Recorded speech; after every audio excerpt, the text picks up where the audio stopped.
수요일 아침에 또 말씀을 배우는 자리에 나오신 여러분 모두를 주님의 이름으로 환영하고 축복합니다. 우리 이 시간 다 같이 찬송하면서 이 수요 성경 강좌 시작할 텐데요. 267장 우리 통합 찬송가는 201장입니다. 주의 확실한 약속의 말씀 듣고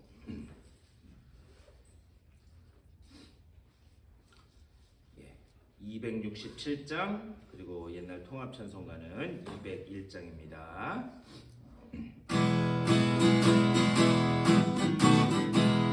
주의 확실한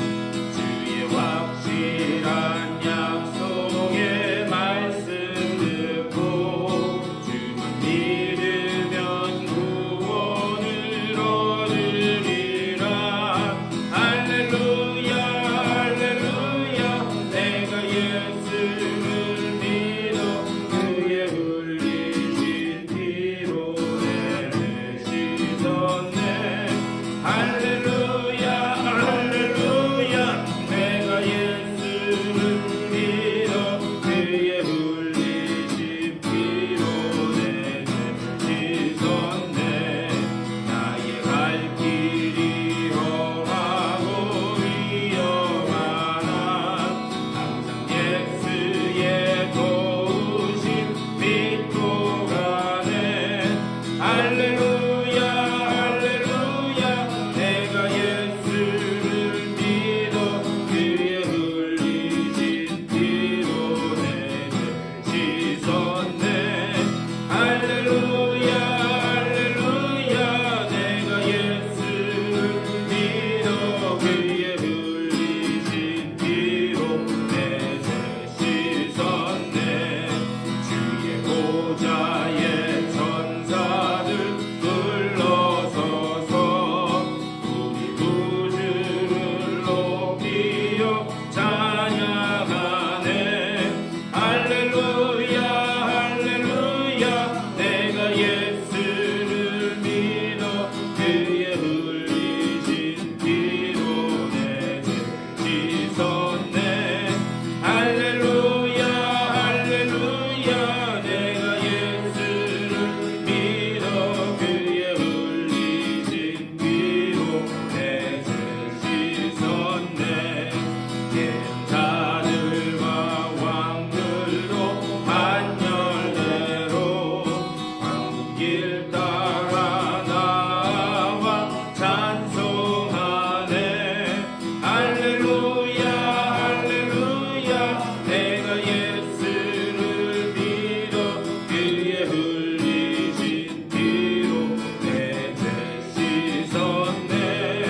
할렐루야 할렐루야 내가 예수를 믿어 그의 흘리신 피로 내 씻었네. 우리 모두 다 그 반열 뒤따르며 함께 즐거운 찬송을 부르리라. 할렐루야 할렐루야 내가 예수를 믿어 그의 흘리신 피로 내 씻었네. 할렐루야 할렐루야 내가 예수를 믿어 그의 흘리신 피로 내 할렐루야 할렐루야 할렐루야 내가 예수를 믿어 그의 흘리신 피로 내 씻었네. 할렐루야 할렐루야 내가 예수를 믿어 그의 흘리신 피로 내 씻었네. 다 같이 받을 은혜를 사모하는 마음 가지고 다 같이 한 목소리로 기도하며 준비하며 나가겠습니다. 주님 주신 사랑 감사합니다. 함께하여 주시면 좋습니다. 아버지여 주님께서 우리와 함께 온전히 이 자리에 함께하신 줄 믿사오니 그 은혜 가운데 온전히 나아가게 하여 주시고 주님의 그 놀라운 은혜를 체험하여 주시옵소서.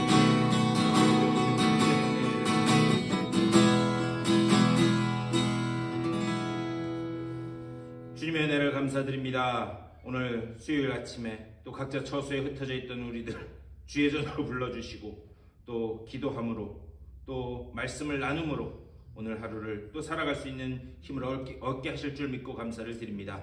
오늘 이 자리에 성령으로 함께하여 주시고 우리들의 마음 문을 열어주시사 우리가 주의 말씀을 마음으로 받아들이게 하여 주시고 또한 그 말씀 가운데서 주님의 뜻이 깨달아져 이 말씀 붙잡고 승리하며 나아가는 주님의 복된 백성들, 복된 시간 될 수 있도록 인도하여 주시옵소서. 감사하고 우리 주 예수 그리스도의 이름으로 간절히 기도드리옵나이다. 아멘. 하나님 말씀 보시겠습니다. 요한계시록 9장입니다.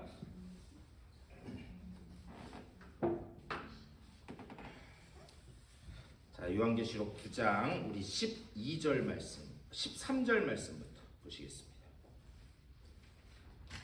예, 우리 12절 말씀부터 보시겠습니다. 12절. 요한계시록 9장 12절부터 우리 우선 끝 21절 말씀까지 9장 12절부터 21절까지 한 절씩 교독하시겠습니다. 첫째 화는 지나갔으나 보라 아직도 이후에 화 둘이 이르리로다. 여섯째 천사가 나팔을 불매 내가 들으니 하나님 앞 금 제단 네 불에서 한 음성이 나서 나팔 가진 여섯째 천사에게 말하기를 큰 강 유브라데에 결박한 네 천사를 놓아주라 하매 네 천사가 놓였으니 그들은 그 년 월 일시에 이르러 사람 3분의 1을 죽이기로 준비된 자들이더라. 마병대의 수는 2만 만이니 내가 그들의 수를 들었노라. 이 같은 환상 가운데 그 말들과 그 위에 탄 자들을 보니 불빛과 자줏빛과 유황빛 호심경이 있고 또 말들의 머리는 사자머리 같고 그 입에서는 또 말들의 머리는 이 세 재앙 곧 자기들의 입에서 나오는 불과 연기와 유황으로 말미암아 사람 3분의 1이 죽임을 당하니라.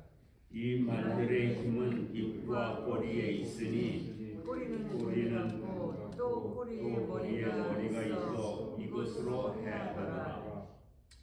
이 재앙에 죽지 않고 남은 사람들은 손으로 행한 일을 회개하지 아니하고 오히려 여러 귀신과 또는 보거나 듣거나 다니거나 하지 못하는 금, 은, 동과 목석의 우상에게 절하고 또 그 살인과 복술과 음행과 도둑질을 회개하지 아니하더라. 예, 아멘. 오늘 우리 6번째 이제 나팔이 불리는 것에 대해서 말씀을 나누도록 하겠습니다. 우리 지금 7나팔을 하고 있는데요. 7나팔은 크게 두 덩이로 나뉠 수 있어요. 두 덩이로. 그래서 첫 번째부터 네 번째 나팔이 불리는 거하고 5번째부터 7번째 나팔이 불리는 요 두 덩이로 나뉠 수 있습니다. 그런데 이 첫 번째부터 네 번째 나팔이 불릴 때는 어떤 일이 벌어지느냐? 이 자연계, 천상의 하늘에 별이 떨어지는 그런 환상으로 그리고 또 어두워지는 환상으로 그런 자연계에 벌어지는 그런 그 재앙들이 첫 번째부터 네 번째까지 그 나팔이 불릴 때 일어나는 거예요. 그런데 5번째부터 지난주에 했던 5번째부터 7번째의 나팔까지는 이제 직접적으로 사람에게 재앙이 전해지는 그런 재앙이 임하게 됩니다. 이렇게 두 덩이로 나눌 수 있어요. 그래서 12절에 보면 여러분 오늘 성경책 12절에 보세요. 12절에 뭐라고 되어 있냐면 첫째 화는 지나갔으나 보라 아직도 이후에 화 둘이 이르리로다. 이게 무슨 말이냐면 첫 번째 덩어리의 이 화는 다 어떻게 됐대요? 지나갔대요. 네, 지나갔는데 5번째 나팔을 부른 후에 5번째 나팔까지 불린 후에 이제 첫 번째 화는 지나갔고 5번째 나팔까지 불린 다음에 이제 몇 개가 더 남았대요? 2번째. 그러면 6번째랑 7번째. 이 무슨 말인지 아시겠죠? 네. 그래서 5번째 나팔이 불린 후에 이제 첫 번째 화는 지나갔고 2개가 더 남았다. 네, 지금 그 이야기를 하는 게 지금 12절의 말씀이에요. 자, 그런 다음에 13절에서 이렇게 말씀해요. 여섯째 천사가 나팔을 불매 내가 들으니 하나님 앞 금 제단 네 뿔에서 한 음성이 나서 이렇게 말씀해요. 제가 예전에 신천지 무슨 성경 강의하는 거를 저 그런 것도 봐요. 신천지 성경 강좌. 근데 이 유튜브의 나쁜 점이 신천지 성경 강좌를 봤더니 유튜브 알고리즘에 의해서 계속 신천지 성경 강좌만 계속 떠. 그렇죠? 보는 거 몇 번만 더 보면 그거 계속 뜨잖아요. 그런데 혹해. 목사인 제가 봐도 넘어가겠어요. 그런데 보면 문제가 뭐냐면 엉터리로 해석하는 게 너무 많아요. 근데 이 뭐 하다가 요한계시록 하는 거를 우연히 제가 봤는데 여기 13절을 이거를 그 전도사인지 목사인지 모르겠어요. 그 사람 뭔지도. 근데 거기서 뭐라 그러냐면 여섯째 천사가 나팔을 부는데 하나님 앞 금 제단 네 뿔에서 한 음성이 나온대요. 그런데 이게 사탄의 음성이라는 거예요. 왜 사탄의 음성이냐? 어떻게 하나님은 사랑의 하나님인데 계속해서 그런 재앙과 징벌과 이런 그런 음성을 줄 수 있겠느냐? 그러면서 여기서 나는 그 음성은 이것은 사탄의 음성이다 이렇게 이야기를 해요. 근데 사탄의 음성이 아니다라는 것을 제가 지금 한 예만 말씀드린 거예요. 이 신천지의 성경 해석이 얼마나 잘못됐는지. 그게 왜 잘못된 것을 알 수 있냐면 자, 왜 앞으로 몇 장 넘어가세요. 요한계시록 6장 9절 찾아보세요. 요한계시록 두 장, 한 장만 넘기면 되겠네요. 두 장이나 6장 9절. 자, 다섯째 인을 뗄 때는 거예요. 자, 9절. 다섯째 인을 떼실 때에 내가 보니 하나님의 말씀과 그들이 가진 증거로 말미암아 죽임을 당한 영혼들이 제단 아래에 있어. 자, 10절 시작. 큰 소리로 불러 이르되 거룩하고 참되신 새 주제여 땅에 거하는 자들을 심판하여 우리 피를 갚아주지 아니하시기를 어느 때까지 하시려 하나이까. 자, 아멘. 자, 다섯째 인을 뗄 때에 무슨 일이 있었느냐? 하나님의 말씀을 붙들고 잘 이렇게 살아가다가 이 박해를 받아서 순교한 순교자들이 하나님의 제단 앞에 엎드린 거예요. 그래서 아니 우리 억울한 이 심정을 하나님 아시지 않습니까? 우리 원한 언제 풀어주실 겁니까? 그 부르짖는 이야기가 지금 6장 9절의 말씀이에요. 이거 기억하시나요? 기억나시나요? 네. 그런데 그 기도는 반드시 응답된다 안 된다? 반드시 응답된다는 거예요. 네. 비록 우리가 지금 살아있을 때 열매를 따먹어 보려고 지금 그러니까 문제지 우리의 그 믿음의 기도는 반드시 응답되는 줄 믿습니다. 네. 그때에 부르짖을 때에 제단이 나오는데 그 제단 아래에서 지금 울부짖는 거예요. 그런데 그 울부짖을 때 제단 아래에서 울부짖을 때 거기에서 뭐가 나왔다고요? 한 음성이 나왔다 그랬어요. 네. 제단 아래에서 부르짖을 때 그 위에서 한 음성이 났다는 거예요. 자, 요거 기억하시고 자, 다시 조금 한 장 넘어가지 않아도 되겠네. 8장 3절하고 4절 말씀 보세요. 자, 8장 3절. 자, 3절 다 같이 읽겠습니다. 시작. 또 다른 천사가 와서 제단 곁에 서서 금 향로를 가지고 많은 향을 받았으니 이는 모든 성도의 기도와 합하여 보좌 앞 금 제단에 드리고자 합니다. 야, 4절 읽겠습니다. 시작. 향연이 성도의 기도와 함께 천사의 손으로부터 하나님 앞으로 올라가는지라. 아멘. 자, 여기서도 이 금 대접에 이렇게 금 대접에 담긴 그 기도가 어디로 올라간대요? 제단으로 올라간대요. 제단으로. 네, 하나님의. 그러니까 여기 지금 이 요한계시록에서 나오는 이 제단이라고 하는 것은 다 하나님이 앉아 계신 그 하늘 보좌의 이 그림을 지금 이야기하는 거예요. 자, 오늘 말씀으로 가서 다시 9장. 자, 오늘 말씀으로 가서 13절. 여섯째 천사가 나팔을 불매 내가 들으니 하나님 앞 금 제단 네 뿔에서 한 음성이 나서. 자, 여기서도 뭐가 나와요? 제단이 나와요. 제단. 그러니까 제단에서 계속해서 무언가 음성이 나온다라고 하는 것은 누구의 음성이에요? 하나님의 음성이에요. 네, 하나님의 음성인데, 근데 제가 한 예를 말씀드린 거예요. 신천지가 얼마나 개떡같이 성경을 가르치는지. 네, 뭐냐?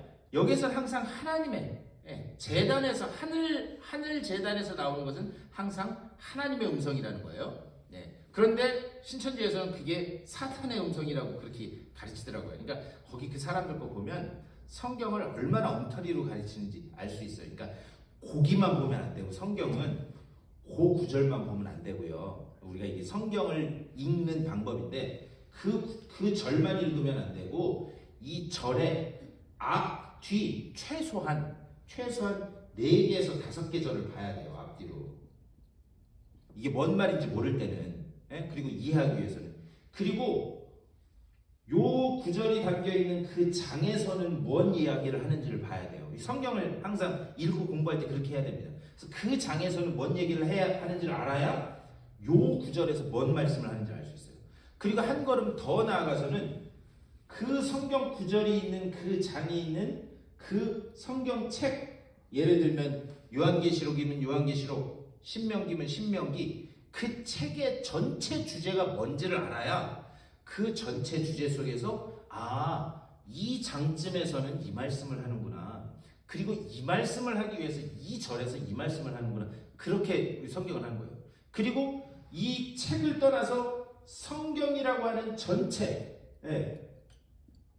성경이라고 하는 이 전체의 주제는 뭔가, 그 개념 속에서 봐야 돼요. 여러분 성경의 전체 주제가 뭐예요? 제가 몇 번 말씀드렸는데, 여러분 성경책을 예전에 어떤 분이 그러던데 성경책을 2글자로 줄이면 뭐예요? 네? 성경책을 2글자로 줄이면 약간 넌센스 퀴즈 같은 거. 네? 태멘. 태초에 하나님이 천지를 창조하신다. 주 예수여 어서 오시옵소서. 아멘. 요한계시록. 그래서 태멘이라고 그러시더라고요. 네, 그냥 넌센스 퀴즈처럼 그렇게 말씀하시더라고요. 근데 성경에서는 딱 2가지 주제를 가지고 말씀하는 거예요. 하나님은 어떤 분인가를 말씀하는 거예요. 하나님은 어떤 분인가. 그리고 그 하나님이 우리를 어떻게 사랑하셨는가.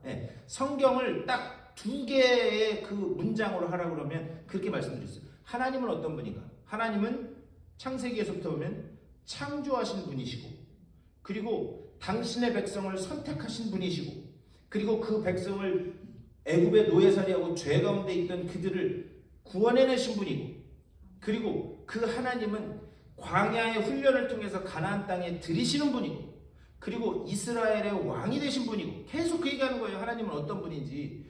우상을 숭배하는 이스라엘 백성을 예언서에서는 보면은 그 백성을 어떻게 매를 들어서라도 깨달아서 돌아오게 하시고, 하나님은 어떤 분인지를 계속 이야기하는 거예요. 그런데 그 하나님이 우리를 어떻게 사랑하셨는지, 그러니까 우리를 사랑해서 우리를 이제 완전한 천국 백성, 사망 권세에서 놓인 구원의 백성 만들기 위해서 어떻게 사랑하셨어요? 친히 인간의 몸을 입고 어떻게 하셨다고? 이 땅에 내려오셨다는 거예요. 그래서 이 땅에 내려오신 그 하나님이신 예수님이 어떻게 자기의 목숨을 내어주시고, 그리고 어떻게 우리에게 이 세상을 어떻게 살아가야 되는지, 어떻게 말씀을 따라 살아가야 되는지 친히 보여주시기도 하시고 가르쳐 주시기도 하십니다. 그게 성경의 전체 두 개의 주제예요. 그러니까 쉽게 얘기하면 그렇게 얘기했어요. 그 주제 속에서 그 책에서는 뭔 얘기를 하는지, 그 장에서 뭔 얘기를 하는지 성경은 이렇게 봐야, 그래야 우리가 한 절 한 절을 바르게 볼 수 있습니다. 자, 그런데 이제 여기 6째 나팔이 불 때에 제단 넷불에서 하나님의 음성이 나온 거예요. 그런 다음에 14절에서 9장 14절에서 이렇게 말씀해요. 나팔 가진 6째 천사에게 말하기를 큰 강 유브라데에 결박한 4 천사를 놓아주라 하매, 이렇게 말씀하고 있어요. 자, 그러면 그 신천지에서 왜 거기 그 제단 넷불에서 나온 거를 이 사탄의 음성이라고 그러냐면, 천사가 어떻게 돼 있대요? 빨리 14절 보세요. 천사가 어떻게 돼 있대요? 결박. 네, 결박당했다는 거예요. 4 천사가 있는데, 천사가 어떻게 돼 있대요? 결박당했대요. 여러분 어떤 느낌이 드세요? 결박당했다 이렇게 하니까 4 천사가 어떻게 돼 있는 것 같아요? 수갑 차고 포승줄로 꽁꽁 묶여 있는 것 같죠? 네, 이런 표현들을 보면서 거기 제단에서 나온 건 사탄의 음성이다. 왜? 어떻게 천사를 묶어놓고 이렇게 할 수 있느냐, 이렇게 이야기하는 거예요. 그러니까 제가 이 요한계시록 하면서 여러 번 말씀드렸습니다. 요한계시록에는 문학적인 표현이 이렇게 많이 들어가 있어요. 그래서 그 의미를 알지 못하면 그러면 우리가 잘못 이해하기가 쉽습니다. 여러분, 사랑하는 사람한테 그런 표현 들어보셨죠? 나는 너의 노예야. 사랑하는 그런 표현 안 해보셨어요? 옛날에 다 너무 오래돼서 50년, 60년 돼서 기억이 안 날 뿐이지 옛날에 간이고 쓸개고 다 내줄 것 같이 그랬던 적 있으시잖아요. 특별히 남자분들이 많이 하셨을 것 같아요. 여기 조 집사님도 그렇고 자녀 집사님도 그렇고 연경 나는 너의 노예야 그러셨을 것 같아요. 그때 조선 사랑꾼 나오시는 거 보니까. 네? 자, 그렇다면 그 얘기는 진짜 노예란 소리예요? 그만큼 더 사랑한다는 소리잖아요. 네. 그러니까 그런 시적인 문학적인 표현이 요한계시록에는 많이 들어가 있어요. 그러니까 그 표현을 제대로 이해하지 그러니까 우리가 구분해서 봐야 되는 거예요. 이게 시적인 문학적인 표현인지 역사적인 사실을 표현한 건지 아니면 자기가 본 거를 말로 형용할 수 없어서 그냥 자기가 가지고 있는 지식과 표현 안에서 표현한 건지 그거를 구분해서 봐야 거기에서 하고자 하는 분명한 이야기를 할 수 있다고요. 자, 여기서 결박됐다라는 말이 마치 그런 거예요. 나는 너의 노예다. 뭐냐? 천사들은 하나님이 부리는 영이에요. 하나님의 부리는 영. 그러니까는 하나님이 여기서 이 표현을 결박했다라고 그래서 그런 거지 하나님께 완전히 묶여 있다는 소리예요. 네? 그래서 하나님께 묶여 있어서 하나님이 이렇게 해라 명령하실 때는 이렇게 순종하면서 그러니까 하나님이 부리는 대로 나가는 그 표현을 결박했다라고 이렇게 이야기하는 거예요. 이해가 되시나요? 네? 이렇게까지 했는데 이해를 못하시면 제가 여러 번 말씀드리지만 주님이나 오셔야 나중에 이해하실 수 있어요. 자, 그런데 큰 강 유브라데에 그러니까 그 결박한 네 천사가 큰 강 유브라데, 큰 강 유브라데. 자, 그러면 큰 강 유브라데가 뭐냐? 예, 큰 강 유브라데가 뭐냐? 여러분 한국 보면은요, 한국을 대표하는 강들이 몇 개 있어요. 응? 서울을 하면은 뭐 한강, 부산하면 낙동강, 또 중국하고 한국하고 북한하고 경계는 압록강, 예, 두만강 푸른 물에 노젓는 뱃사공. 두만강은 저 북쪽 러시아 쪽에 있는 거잖아요. 예, 그렇게 몇 가지의 이렇게 거기 하면은 뭐를 상징하고 뭘 대표한다라는 그런 느낌이 오는 강들이 있어요. 그런데 이 항상 유브라데는 이스라엘의 북쪽에 있던 강이에요. 이스라엘 땅을 대충 제가 그리면 여기가 지중해 바다예요. 여기가 지중해 바다고 이스라엘이 이렇게 있다고 할 때 여기 갈릴리 호수가 있고 그 다음에 여기 사해가 있어요. 이렇게. 네. 그리고 예루살렘이 이쯤에 있어요. 이쯤에. 그냥 대충 그리면. 자, 그런데 요 북쪽에 이렇게 흐르는 강이 유브라데 강이었어요. 그런데 여러분 성경을 이렇게 쭉 공부를 해보면 항상 이스라엘의 북쪽에는 이스라엘을 어떻게든 잡아먹으려고 하는 그런 나라들이 항상 이 북쪽에서 자리 잡고 있었습니다. 대표적인 나라가 여러분 들어보셨죠? 아수르. 네. 아수르라고 하는 나라. 그 아수르라고 하는 나라가 여기 이렇게 있었어요. 그런데 그 아수르는 북이스라엘을 멸망시킵니다. 그런 다음에 이 아수르가 나중에 누구한테 또 잡아먹혀요? 바벨론. 네. 아수르가 영원할 줄 알았는데 아수르도 망하고 그리고 이 자리를 바벨론, 요즘 전쟁 나는 페르시아, 네. 그쪽 지역입니다. 이란, 그 페르시아, 이라크는 이쪽 지역이 있지만 여기까지 그냥 다 먹은 거예요. 자, 그래서 항상 아수르가 됐든 바벨론이 됐든 나중에는 이 바벨론도 망하고 그게 뭐가 돼요? 페르시아, 바사, 성경에는 바사라고 되어 있는데 그게 또 이렇게 바뀌게 돼요. 항상 이스라엘을 공격하려고 이 이스라엘 땅을 넘보려고 그렇게 했어요.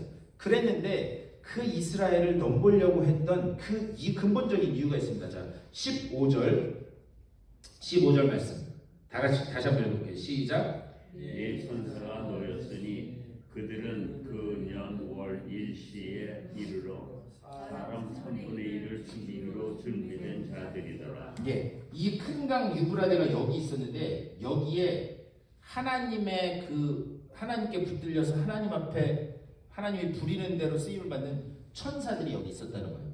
그랬는데 여기 있던 그 천사들을 놓아줬다는 거예요. 지금 이 표현이 지금 그런 거예요. 놓아줬다는 거예요. 놓아줬더니 어떻게 되는가? 그들은 그 년 월 일시에 이르러 사람 3분의 1을 죽이기로 준비된 자들이라. 그러니까 이 네 천사가 놓여져서 여기에서 사람의 3분의 1을 죽이도록 하나님의 명령을 따라서 3분의 1을 죽이도록 놓여져서 이제 여기 있는 그 나라들을 뭐냐? 그 나라들에 들어가서 그 나라들을 부리는 거예요. 그래서 그 나라들을 부리면서 뭘 하느냐? 그걸 가지고 여기 이스라엘 땅에 있는 사람들을 죽이도록. 아니 그렇다면 왜 도대체 이게 말이 되는가? 하나님이 선택한 백성이고, 그렇죠? 하나님이 선택한 백성이고 내가 사랑하는 내 백성이다라고 했는데, 그렇다면 왜 하나님은 그 당신이 부리시는 천사들을 놓아줘서 그들을 통해서 여기 있는 나라들을, 이 네 나라들을 다스리게 하고 그 네 나라가 이 이스라엘 땅을 공격하도록 하는가? 제가 무슨 말씀 드리는지 이해가 되세요? 아니 사랑이 하나님이라면 자기가 선택했기 때문에 왜 여기서 쳐서 없애려고 하는가? 이것을 알기 위해서는 제가 그래서 아까 그 말씀 드린 거예요. 요한계시록 말씀만 보면 이게 이해가 안 가는데 성경 전체의 구조 속에서 그것을 볼 수 있어야 됩니다. 자, 우리 이사야서 말씀 보실까요? 이사야서가 어디냐면 앞으로 많이 보면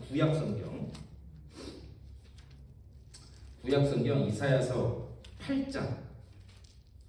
이사야서가 어디냐면 976쪽쯤에 있는 976쪽. 성경책 위에 있는 그 페이지에 976쪽 8장 5절.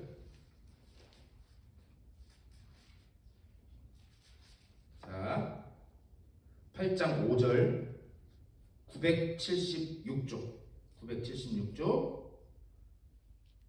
자, 8장 5절 그리고 8장 5절하고 6절인데 이거는 이 배경을 말씀드릴게요. 지금 무슨 상황에서 이야기하는 거냐면 아수르, 북쪽에 있었던 이 아수르라고 하는 나라가 이스라엘 백성을 지금 공격하려고 하는 그 배경 속에서 이야기하는 거예요. 자, 8장 5절 말씀 읽겠습니다. 시작. 여호와께서 다시 내게 말씀하시되 6절도 시작. 이 백성이 천천히 흐르는 실로와 물을 버리고 르신과 르말리아의 그들을 기뻐하느니라. 아멘. 자, 여기 보면은 8장 6절에요. 이 백성이 천천히 흐르는 실로와 물, 이렇게 실로와 물을 버리고, 자, 실로와 물을이라고 하는 것은 여기 이 특별히 이사야서에서 뭘 이야기하냐면 하나님이 주시는 생명의 물줄기를 실로와 물이라고 표현을 한 겁니다. 그러니까 여기서 실로와 물은 뭐냐? 하나님이 주시는 생명의 물줄기예요. 그런데 그 생명의 물줄기를 버리고, 하나님이 주신 생명의 물줄기를 버리고 르신과 르말리아의 아들을 기뻐하느니라. 르신과 르말리아는 당시에 아수르의 나라들이 섬기던 그런 이방 신중, 신들의 왕 이름이기도 하면서 이방 신들의 이 이름이었어요.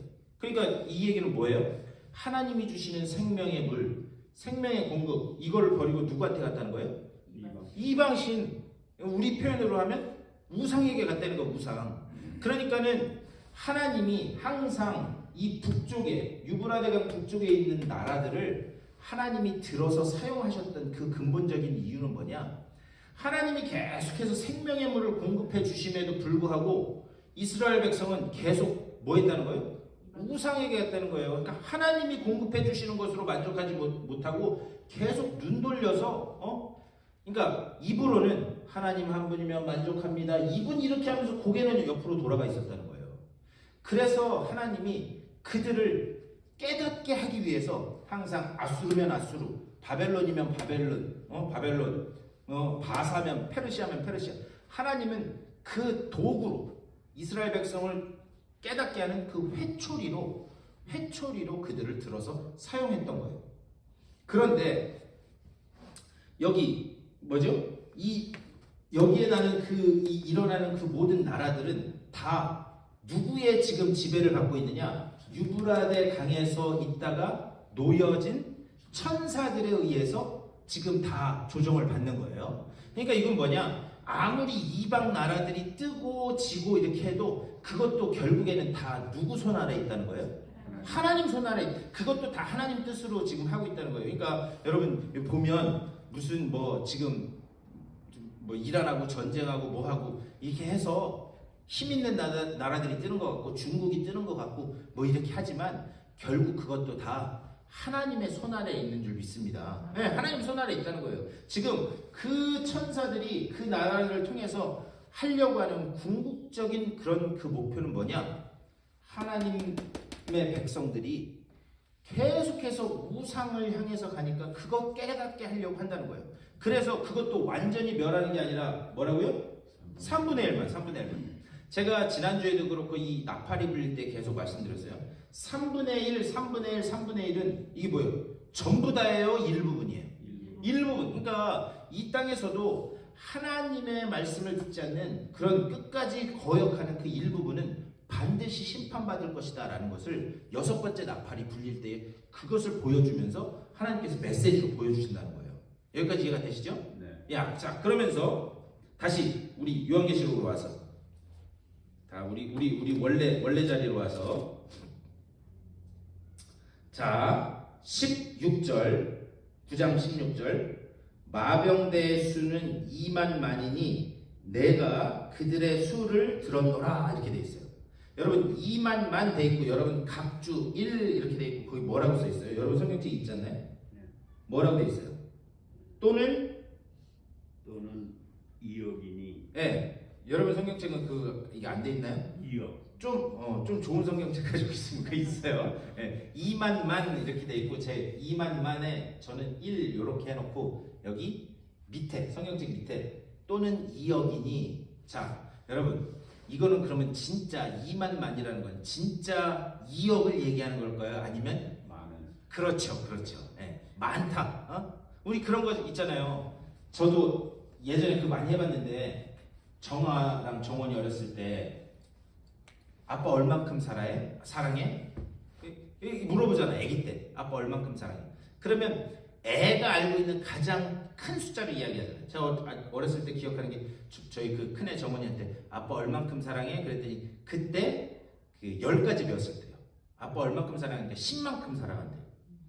그럼 걔는 10만큼만 사랑하는 거예요. 그런데 걔가 100가지 배웠으면 얼만큼 한다고 했었을 거예요? 100가지 사랑한다고 했겠죠. 그러니까 지금 그걸 이야기하는 거예요. 그러니까 제가 계속 이런 것들을 말씀드리는 게 요한계시록에 나와 있는 문학적인 표현과 실제적인 숫자를 우리가 구분해서 봐야 된다는 겁니다. 자, 마병대의 수는 2만 만이니 그렇다면 이 마병대는 뭐냐? 마병대는 이 이스라엘 땅을 치기 위해서 천사들에 의해서 결박됐다 풀어진 천사들에 의해서 이렇게 부려지는 막대기 같은 이방 나라의 군대의 수를 이야기하는 거예요. 많다는 거예요.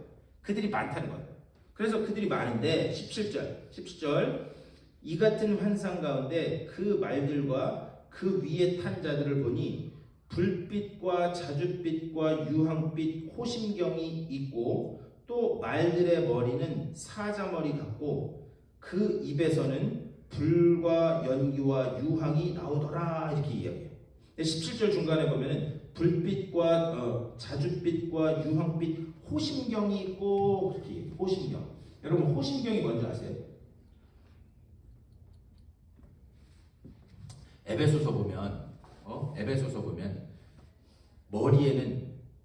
머리에는 진리의 투구를 쓰고 복음의 신발을 신고 그 다음에 성령의 검을 들고 믿음의 방패를 들고 이런 말씀이 있는 거 기억나세요?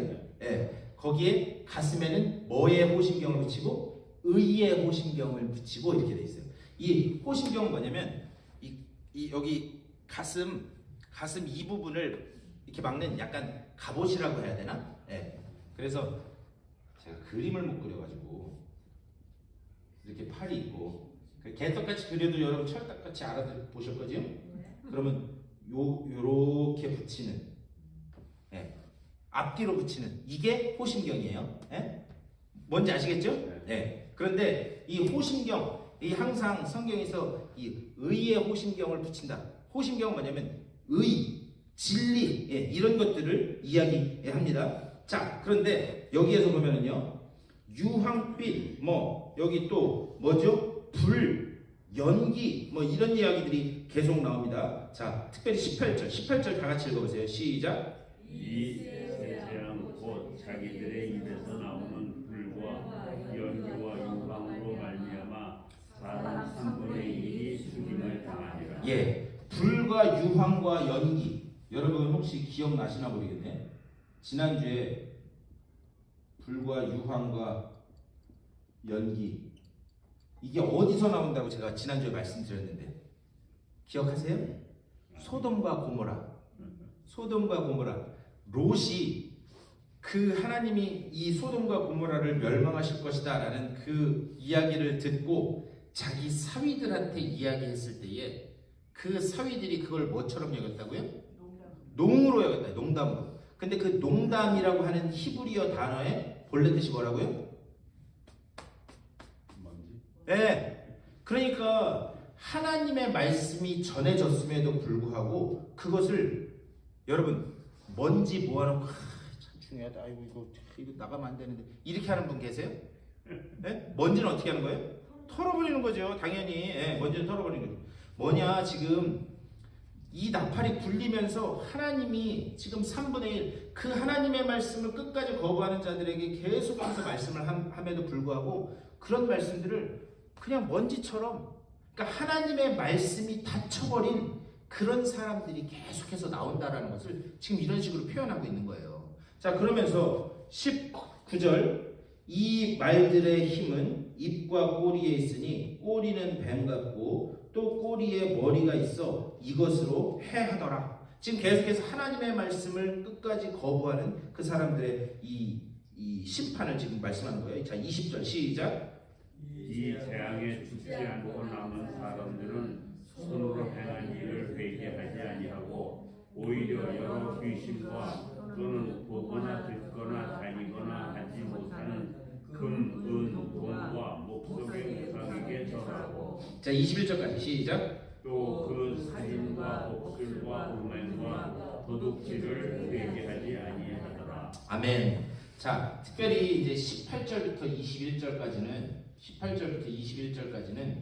계속해서 하나님의 말씀이 닫혀 있고 하나님의 말씀이 전함에도 불구하고 먼지처럼 여기는 그래서 그 말씀이 닫혀버린 그 시대를 지금 계속해서 이런 상징적으로 지금 말씀을 하는 겁니다. 그러면서 그 모든 일들은 20절에 보면 표현 중에 손으로 행한 모든 일이라고 되어 있어요. 손으로 행한 모든 일.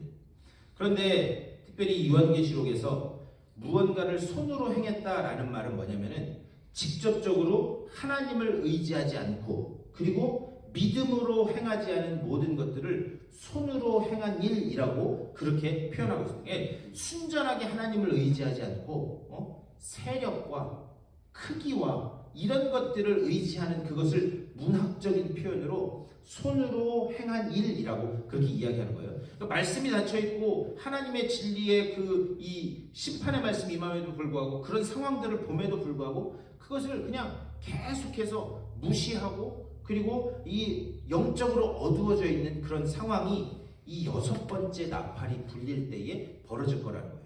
그런데 그 심판은 누구에게 임하는 거예요?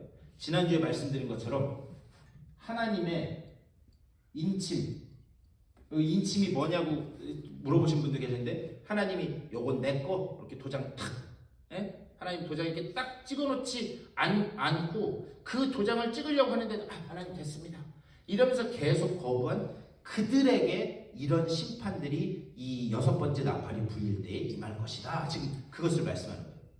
자, 어쨌든 지금 5번째부터 7번째까지는 계속해서 이제 하나님의 말씀을 거부한 사람들에게 임할 그런 재앙들을 계속 말씀하고 있다라고 이렇게 말씀드렸습니다. 결국 지금 이 5번째부터 시작해서 첫 번째부터는 마찬가지예요. 그러니까 첫 번째는 아까 제가 이 제일 처음에 시작할 때 말씀드렸는데 첫 번째부터 4번째까지 나팔이 불릴 때 내리는 재앙은 누구에게 내리는 재앙이라고요? 네, 자연계에 내리는 재앙이라고 말씀드렸어요. 자연계에 내리는 거라고 말씀드렸어요. 그리고 5번째부터 7번째까지는 뭐라고요? 직접적인 사람에게 내리는 재앙이라고 제가 말씀드렸습니다. 무슨 말이냐? 하나님이요 사람을 직접적으로 치기 전에 이런 자연의 여러 가지 재앙의 사인들을 통해서 하나님이 보여주시는 거예요. 그걸 보면서 야 빨리 돌아와야 된다. 정신 차리고 와야 된다. 여러분 이걸 보면요 하나님이 우리가 자녀 키우는 거랑 똑같이 하세요. 제가 자녀를 키워보니까 하나님의 마음이 뭔지 어느 정도 더 잘 이해가 되는 것 같아요. 처음에 어떻게 해요? 말로? 아니 처음에 혼내기 전에 어떻게 해요? 말로? 타일러죠. 예, 예. 제가 그때 설교하면서 한번 말씀드린 적이 있는데 저희 정아가 남자애라 그런지 막 덜렁대고 막 그래요. 그랬는데 우유를 탁 마시고 나서 컵을 2층에서 내려오는 계단 거기다 놨어요. 그래서 내가 너 한번 내가 보자. 항상 안 치우고 거기다 놨어요. 그랬는데 내려오다가 아니나 다를까 그걸 어떻게 했어요? 네. 거기 카펫 부분이고 바닥이고 우유가 쫙 빠졌다고요. 다행히 컵은 안 깨졌는데 그래서 제가 뭐라 그랬겠어요? 너 그렇지. 여러분 다 경험 있으시잖아요. 너 그럴 줄 알았다. 그런데 정아의 대답이 걸작이었어요. 그럴 줄 알았으면 진작에 얘기를 했었어야지. 예, 그럴 줄 알았으면 진작에 얘기를 했었어야지. 왜 얘기를 안 해가지고 자기가 컵을 쳤니? 그 얘기 듣고 진짜 제가 기가 막혀가지고 한마디 듣는데 그 다음부터는 무슨 일이 하기 전에 말로 타일러요. 야, 너 그렇게 하면 안 된다. 먹은 거는 치우고 옷을 벗어놨으면 하고 말로 타일러요. 말로 타일러서도 안 되면 어떻게 해요? 예, 혼내죠. 예. 너 그렇게 하면 돼. 예? 그런 다음에 그런데도 말을 안 들면 그렇죠. 아니, 귀싸대기는 요새는 여기 미국에서 귀싸대기 때다 잡혀가요. 예. 그러면 뭐 애들 때리면 안 되지만 우리 어렸을 때 생각하면 종아리를 맞든지 이렇게 하잖아요. 그러니까 하나님도 단계적으로 보여주시는 거예요. 말로 자연계를 통해서 이런 걸 사인을 보여주시고 도저히 안 되겠으면 회초리를 때려서라도 가르치고 요런 단계적으로 나가는 거를 요런 그 나팔의 재앙 이제 뒤에 가면 7 대접의 이 재앙도 나올 텐데 이런 것들을 통해서 계속해서 보여주시는 거예요. 자 그래서 이제 6번째까지 갔는데 자 6번째가 나왔으면 이제 이 다음에 뭐가 나와야 돼요? 예? 7번째가 나와요. 그렇죠. 6번째가 나왔으면 7번째가 나와야 되죠. 그래서 여러분 10장 보세요. 제가 이 말씀 드리는 이유가 있습니다. 여러분 10장에 여러분 성경책에 저는 이게 단락별로 제 성경책은 제목이 붙어 있어요. 여러분 성경책에 제목이 붙어 있나요? 천사와 작은 책. 그렇지. 천사와 작은 책. 다른 제목 있는 분 있으세요? 회사마다 조금 틀리던데 성경책 나오는 회사마다. 제 성경책에도 천사와 작은 책 이렇게 되어 있어요. 11장에 가면 11장 앞에 뭐라고 되어 있어요? 두 증인. 예, 두 증인. 지금 보면 6번째 나팔이 불릴 때까지 그 재앙을 말씀하신 다음에 7번째가 안 나오고 천사와 작은 책, 두 증인 다른 게 지금 들어가 있어요. 이게 이해가 되시나요? 그러니까 지금 첫 번째부터 6번째 나팔이 불릴 때까지 쭉 말씀한 다음에 갑자기 10장하고 11장 앞부분에서 다른 거를 이야기한 다음에 7번째 나팔은 11장 15절에 가야 나옵니다. 여러분 성경책 이렇게 넘겨서 보시면 11장 15절 가야 그래야 7번째 나팔 소리가 나와요. 자 그렇다면 왜 갑자기 6번째 나팔까지 말씀을 하신 후에 중간에 건너뛰고 11장에 가서나 7번째를 하느냐? 이거는 약간 그런 이 요한계시록이나 이게 요한계시록뿐만이 아니라 성경도 보면은요, 이 성경 말씀도 이렇게 보면 어떤 이야기를 이렇게 하다가 중간에 우리 표현으로 하면 이렇게 괄호 쳐놓고 뭔 얘기를 한 다음에 그 뒤에 가서 이야기를 하는 경우가 있어요. 이게 왜 그러냐면 이렇게 쭉 이야기를 하다가 지금까지 있었던 일이 뭔지를 먼저 얘기를 해줘야 이 뒤에 있는 게 이해가 되기 때문에 아니면 이 이야기를 쭉 한 다음에 여기 끝에 있는 이야기를 하기 전에 요런 상황이라는 것을 이야기를 해야 요 뒤에 게 이해가 잘 되기 때문에 그런 식으로 표현되어 있는 부분들이 성경 말씀에 보면 종종 등장합니다. 이 무슨 말인지 이해가 되시나요? 지금 그런 차원에서 6번째 나팔까지 불린 그 재앙을 이야기한 다음에 요 중간의 것을 이야기해야지만 앞에 것도 결론이 맺고 7번째 나팔이 무슨 의미인지도 알 수 있기 때문에 지금 중간에 가로 껴서 지금 말씀을 하고 있는 거예요. 그러니까 이 구조를 이해하셔야 쉽게 이해할 수 있어요. 자, 그러면서 10장 우리 10장 1절 말씀 시작.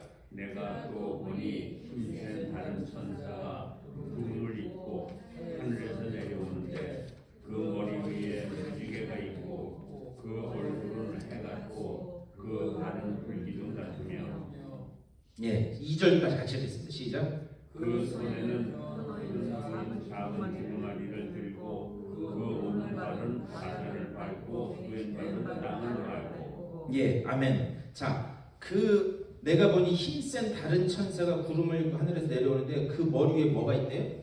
무지개. 네, 무지개가 있대요. 여러분, 무지개는 뭘 상징하죠? 항상? 예, 약속, 언약 약속인데 무지개는 죄송합니다. 무지개는 항상 뭘 전제로 하냐면 무지개는 뭘 전제로 하냐면 뭐 후에 무지개를 주셨어요? 비가 오는 그거를 다른 표현로 하면 심판. 그 물로 심판하신 거잖아요. 심판하신 후에 더 이상 내가 물로는 심판하지 않겠다라고 하는 심판을 전제하고 있는 게 무지개예요. 그러니까는 이게 우리가 이 창세기 말씀을 우리가 자세히 이렇게 보면은요, 하나님이 이제 더 이상 심판하지 않겠다라는 그런 언약의 사인으로 무지개를 주셨다라고 우리가 하지만 그걸 한 단계 더 들어가서 보면 뭐냐? 이스라엘 백성은 무지개를 볼 때마다 뭘 생각했느냐? 우리가 더 이상 말씀을 따르지 않고 하나님의 눈 닫고 귀 닫고 살았더니 하나님이 우리를 뭐 하셨었지? 심판하셨었지. 하지만 더 이상 물로 심판하지 않기 위해서 이걸 보여주셨지. 그러니까 무지개를 볼 때마다 이스라엘 사람들은 항상 심판이라고 하는 것을 떠올리고 있었던 거예요. 자, 그런데 2절에서 무지개가 있고 그 얼굴은 해 같고 그 발은 불기둥 같으며 그 손에는 펴놓인 작은 두루마리를 들고 오른 발은 바다를 밟고 왼 발은 땅을 밟고. 자, 1절과 2절 이거를 우리가 종합해서 보면요, 지금 표현은 뭐라고 하냐면 내가 또 보니 힘센 다른 천사라고 그렇게 되어 있어요. 그러니까 한국말로 이렇게 된 힘센 다른 천사라는 이 표현 때문에 아까 유브라데 강에 있었던 네 명의 천사 기억나시죠? 그 천사보다 조금 더 힘센, 조금 더 이 위에 있는 다른 천사인가 보다라고 그렇게 생각을 합니다. 그런데 이 힘센 천사에 대한 표현을 잘 보세요. 이게 누구를 상징하는 건지. 1절을 제가 다시 읽을게요. 구름을 입고 하늘에서 내려오는데 그 머리 위에 무지개가 있고 그 얼굴은 뭐 같대요? 해 같대요. 발은 뭐 같대요? 불기둥 같대요. 그 손에는 펴놓인 작은 두루마리를 어떻게 했대요? 두루마리를 들고 있대요. 오른발은 어디에? 바다에. 왼발은 땅. 자, 성경에서요 항상 여기 지금 보면은 불 또 무슨 표현이 나오죠 여기? 해. 자, 성경에서요 불은 항상 정화하는, 깨끗하게 하는 기능을 상징합니다. 자, 얼굴이 여기서 해같이 빛난다라고 할 때 그 해는 뭐냐? 여러분, 예수님이 변화산 사건 기억나세요? 제자들을 데리고 이렇게 산에 올라가셔서 기도하셨는데 거기에서 기도할 때 얼굴이 뭐같이 빛났어요? 해같이 빛났어요. 그래서 그 모습을 본 베드로가 뭐라고 했어요? 우리가 여기서 초막 셋을 질 때 하나는 하나는 모세를 위해서, 하나는 엘리야를 위해서, 하나는 주님을 위해서 우리 초막을 칩시다. 그 변화산 사건 이야기가 나와요. 그러니까 얼굴이 해같이 빛난다? 그러니까 이런 상징들이 누구랑 연결되는지를 보셔야 돼요. 불, 정화하는 기능. 그런데 다리가 불같이 빛나는데 다리 하나는 땅에, 다리 하나는 바다에. 이런 그 이미지들을 종합해서 보면 여기서 나온 다른 힘센 천사는 그런 어떤 천상의 존재가 아니라 주님, 어린 양이신 예수 그리스도, 주님이라고 하는 분을 가리키고 있는 걸 알 수 있어요. 왜 그걸 또 알 수 있느냐? 손에 뭘 들고 있대요? 두루마리를 갖고 있대요. 자, 여러분 그 기억나실 거예요. 아마 이 5장에서 요한계시록 5장에서 두루마리가 있었어요. 두루마리가 있었는데 거기에 딱 봉인이 되어 있었어요. 그랬는데 봉인이 되어 있었는데 이거를 누군가 와서 떼어서 그 안에 무슨 내용이 들어가 있는지를 봐야 되는데 그걸 뗄 사람이 있었어요? 없었어요? 없었죠. 그래서 어떻게 했대요? 그렇죠, 울었죠. 그래서 울었대요. 그랬더니 하늘에서 음성이 나서 야, 걱정하지 마. 응? 유다의 자손인 사자 같은 분이 그분이 와서 이걸 띄실 거야. 그래서 손에 항상 두루마리를 들고 있다라고 하는 것은 누구를 상징하느냐? 어린 양이신 예수 그리스도를 상징하는 거예요. 이런 상징들이 다 이렇게 연결되어 있는 겁니다. 그래서 여러분 성화 중에 특별히 천주교의 성화 중에 예수님이 이렇게 있으면 그럼 여기 뭐가 떴어요? 아우라. 이거 뭐라 그러죠? 후광. 이런 데서 온 그 이미지를 가지고 옛날 그 고대 작가들이 다 그린 거예요. 무지개 같고 빛이 나고 이런 것들 때문에. 그러니까 지금 여기에서 말하는 그 힘센 천사는 표현은 천사라고 되어 있지만 이걸 누구를 상징하고 있는 거예요? 어린 양이신 예수 그리스도를 상징하고 있다는 걸 우리가 놓쳐서는 안 됩니다. 자, 그런데 그 천사가 내려와서 3절 사자가 부르짖는 것 같이 큰 소리로 외치니 그가 외칠 때에 7 우레가 그 소리를 내어 말하더라. 자, 숫자가 많이 나와요. 요한계시록에는 그래서 처음에 여기 요한계시록에도 7 교회 그리고 7 지금 여기 하고 있죠. 나팔 이 뒤에 가면 또 7 대적. 그런데 이 7이라고 하는 숫자는 이 성경책 전체를 통해서도 요한계시록도 마찬가지지만 뭐냐? 이거는 완전함을 이야기하는 거예요. 완전한. 그러니까는 그분이 내려오실 때에 완전한 어떤 뭐라고 되어 있느냐? 7 우레가 그러니까 우레가 뭐예요? 번개 같은 거잖아요. 번개 같은 거. 하는 번개 같은 거. 완전한 그런 우레가 하늘에서 내려온다는 거예요. 그런데 이것도 제가 여러 번 말씀드렸는데 모세가 10계명을 받을 때에 시내산 위에 올라갔어요. 시내산 위에 올라갔을 때에 시내산에 이렇게 올라갔는데 시내산 밑에 백성들이 많이 있었습니다. 시내산 밑에 백성들이 있었는데 이스라엘 백성은 이 시내산 위에 하나님이 임재하셨다는 것을 어떻게 하느냐? 지진이 나고 우레가 나고 구름이 빼곡하게 덮여있는 그 모습을 보면서 지금 저 산 위에 모세가 올라간 저 산 위에 하나님이 임재하셨구나. 이것을 알 수 있었어요. 그러니까는 이 7 우레라는 것도 뭐냐면 완전한 하나님의 임재와 목소리를 지금 상징적으로 이렇게 말씀하고 있는 거예요. 이해가 되시나요? 지금 말씀하는 거예요. 자, 그러면서 7 우레가 그 소리를 내어 말하더라. 자, 4절 시작.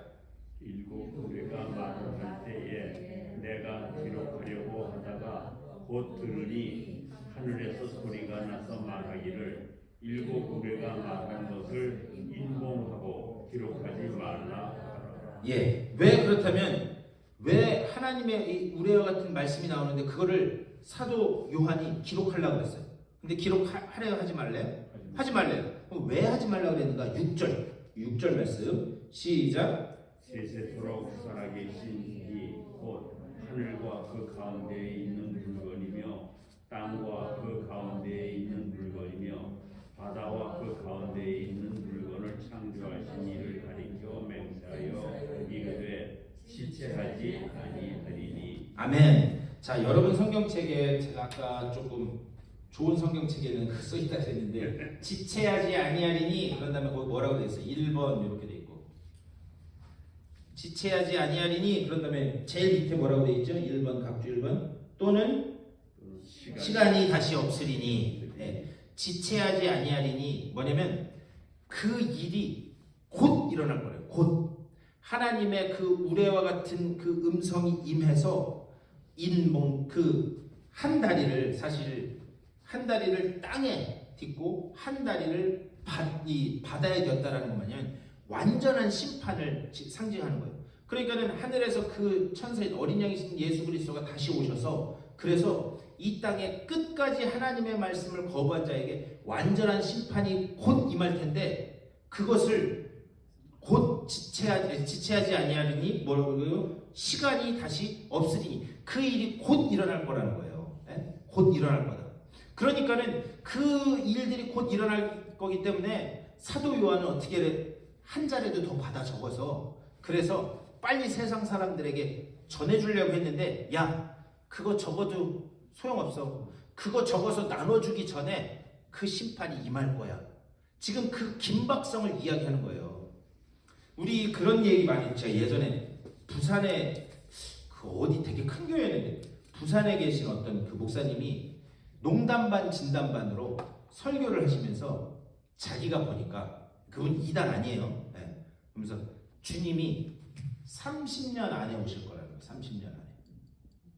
네. 그분이 왜 그러느냐? 그분이 그때 60세였어요. 그러면 30년 안에 오시면 그분이 몇 세예요? 90세. 그러니까 나 죽고 나서 오실 거라 그 얘기를 이렇게 돌려서 하신 거예요. 네. 그러니까 농담반 진담반으로. 그런데 이 이야기를 하시면서 그분이 뭐라고 말씀하시느냐? 나는 주님이 30년 안에 오실 거라고 얘기는 하지만 주님이 곧 오시리라라는 그 믿음 가지고 산다. 네. 그분이 그거를 이렇게 비유적으로 말씀하시더라고요. 네. 그러니까 저도 이렇게 보면 주님이 40년 안에 오실 것 같아요. 네. 왜? 제가 지금 50이거든요. 아닌가? 50년 해야 되겠다. 100세까지. 주님이 50년 안에 오실 것 같아요. 각자 다 틀릴 거예요. 박 장로님은 25년 안에. 네. 100세 조금 넘어서. 그 뭐냐면 그 말씀을 왜 우스갯소리처럼 하시냐면 나는 내가 지금 목회하는 거나 아니면 하나님 앞에 내가 신앙인으로서 설 때에 오늘 내가 드리는 30년 아니면 언제일지 모르는 거잖아요. 그냥 30년 아닌 거지. 30년 아니면 그게 당장 내일이 될 수도 있고 한 달 뒤가 될 수도 있는 거잖아요. 그래서 그분이 하시는 말씀이 뭐냐? 나는 내가 오늘 드리는 이 예배가 내가 오늘 드리는 이 새벽 기도가 내 인생의 마지막 기도라는 그런 심정을 가지고 나는 하나님 앞에 서려고 한다. 그 말씀을 하면서 이렇게 말씀하시더라고요. 그러니까는 여기서 곧 임할 거기 때문에 그렇기 때문에 그거 적을 필요도 없다. 그 이야기는 뭐냐면 이제 그 하나님의 말씀을 끝까지 거부하는 자에게 어떻게 하나님의 심판이 곧 임할 건지 그 종말을 기다리는 그 마음 가지고 그리고 하루하루를 살아가라는 그 메시지를 하는 거예요. 그런데 이 심판은 누구에게 임하는 거예요? 하나님의 말씀을 끝까지 거부한 사람들에게 임하는 거예요. 그러면 그 심판이 임할 때에 끝까지 말씀을 붙든 우리에게는 무슨 날? 승리의 날. 하지만 끝까지 말씀을 거부한 자에게는 무슨 날? 심판의 날로 임한다는 거죠. 네. 그러니까 지금 그 이야기를 여기서 그렇게 말씀하는 겁니다. 그러면서 7절 말씀. 자, 7절 다 같이 읽겠습니다. 시작. 일곱째 천사가 소리내는 날 그의 나팔을 불려고 할 때에 하나님이 그의 종 선지자들에게 전하신 복음과 같이 하나님의 그 비밀이 이루어지리라. 예, 곧 그날이 임할 때에 뭐냐? 그 복음과 같이 하나님의 비밀이 이루어지리라. 그러면서 8절에서 하늘에서 나서 내게 들리던 음성이 또 내게 말하여 이르되 네가 가서 바다와 땅을 밟고 서 있는 천사의 손에 펴 놓인 두루마리를 가지라 하기로 9절 시작. 내가 천사에게 나아가 작은 두루마리를 달라 한즉 천사가 이르되 갖다 먹어버리라. 네 배에는 쓰나 네 입에는 꿀같이 달리라 하거늘. 자 10절 다 같이 읽겠습니다. 시작. 내가 천사의 손에서 작은 두루마리를 갖다 먹어버리니 내 입에는 꿀같이 다나 먹은 후에 내 배에서는 쓰게 되더라. 아멘. 자, 내 입에서는 단데 이게 이제 결론인데 내 입에서는 단데 그 말씀을 받는 백성들의 입에서 쓰다라는 게 뭐냐? 하나님의 말씀을 받아든 사람, 하나님의 말씀을 받아들이고 그리고 하나님의 말씀이 나를 살리는 양식으로 받아지는 사람에게는 하나님의 말씀이 뭐라고요? 송이꿀보다 단 거예요. 여러분 그 시편에도 보면 송이꿀보다 달다라고 하는 그런 표현들이 나오잖아요. 그러니까 하나님의 말씀을 받아들인 사람에게는 그 말씀이 뭐예요? 내 입에는 단 말씀이 되는 거예요. 그런데 그 말씀을 끝까지 거부한 사람에게는 그 말씀이 들어감으로 인해서 그 배에서는 어떤 말씀이 되는 거예요? 쓴 말씀이 되는 거예요. 심판의 말씀이 된다는 거예요. 그러니까 하나님의 이 심판이 곧 임할 거다라고 하는 이 하나님의 그 징조의 말씀을 주셨음에도 불구하고 그 말씀을 받아들인 사람은 뭐냐? 아, 이제 나의 승리의 날이 멀지 않았구나. 그러니까 그 승리의 날이 멀지 않았다는 그 말씀이 막 입에 단 거예요. 이 요한계시록이라고 하는 말씀의 배경을 여러분 보시면 요한계시록은 당시에 예수 믿는다는 그 이유 하나만으로 감옥에 갇히고 채찍에만 맞고 맹수에 물려있는 그런 고통 가운데 있는 성도들에게 주신 하나님의 말씀이라는 거예요. 뭐냐? 지금은 너희가 고통 가운데 있지만 그날이 곧 임할 건데 그날은 너희의 승리의 날이 될 것이다. 여러분 그 말씀을 들으면 그리고 지금 여기 있는 이 심판의 말씀들은 다 자기들을 고난으로 몰아넣고 자기들을 계속 박해하는 자들에게 심판이 임할 것이다 라는 그 말씀이 선포되는데 내가 지금 박해받고 있는 입장에서 그 말씀을 들으면 그 말씀이 뭐가 되겠어요? 내 입에 단 말씀이 되는 거죠. 이해가 되시나요? 그런데 그 심판이 직접 임할 그 사람들에게는 이 말씀이 뭐예요? 쓴 말씀이 된다는 거예요. 네. 자, 중요한 건 뭐냐? 우리가요 무엇으로 양식을 삼으면서 살아야 될 것인가? 그걸 한번 생각해 봐야 되는 거예요. 여러분 양식이라는 게 뭐예요? 양식이라고 하는 것? 네, 아니 그냥 우리가 그냥 살면서 여러분 무언가를 먹는 양식은 여러분 왜 드세요? 살기 위해서. 그렇죠. 살기 위해서 먹죠. 그거를 조금 더 다른 표현으로 하면은 나한테 힘이 되는 게 그게 내 양식인 거예요. 그러니까 흰 쌀죽을 먹어도 그걸 먹어서 나한테 힘이 되면 그게 내 양식이 되는 거예요. 그러니까 양식이라고 하는 건 뭐냐면은 나에게 힘을 주는 게 그게 내 양식이거든요. 뭐랑 똑같으냐? 여러분들처럼 여러분들은 하나님의 말씀이 양식이잖아요. 아멘. 아이고 그냥 얘기하고 싶은데 그냥 무슨 여러분은 매일매일 기도하시는 새벽마다 기도하고 부르짖는 그 기도가 여러분의 양식이잖아요. 아멘. 아니어도 그냥 아멘이라고 하세요. 그렇게 될 줄로 믿습니다. 예. 그러니까는 말씀과 기도가 나에게 힘을 주면 그게 양식이 되는 거예요. 중요한 건 우리가 무엇을 양식으로 삼는가 그게 중요하다는 거죠. 그러니까 우리가 내 입에 단 하나님의 말씀. 그러면서 그 말씀을 시편 1편에 보면은 복 있는 자는 주의 말씀을 주야로 뭐 하는 사람이다? 묵상. 그 묵상이라는 게 뭐냐면은 뭐 중이 연구라듯이 이렇게 말씀 펴놓고 이렇게 명상하는 그 얘기가 아니라고 말씀드렸어요. 묵상은 뭐냐? 하가, 히브리어로 하가. 그건 뭐냐면 맹수가 허기가 져서 음식을 찾아다니다가 음식을 잡았어. 그래갖고 음식을 잡아서 그것을 씹고 또 씹고 씹고 또 씹고. 그래서 여러분 그 누룽지 오래 씹으면 무슨 맛이 나요?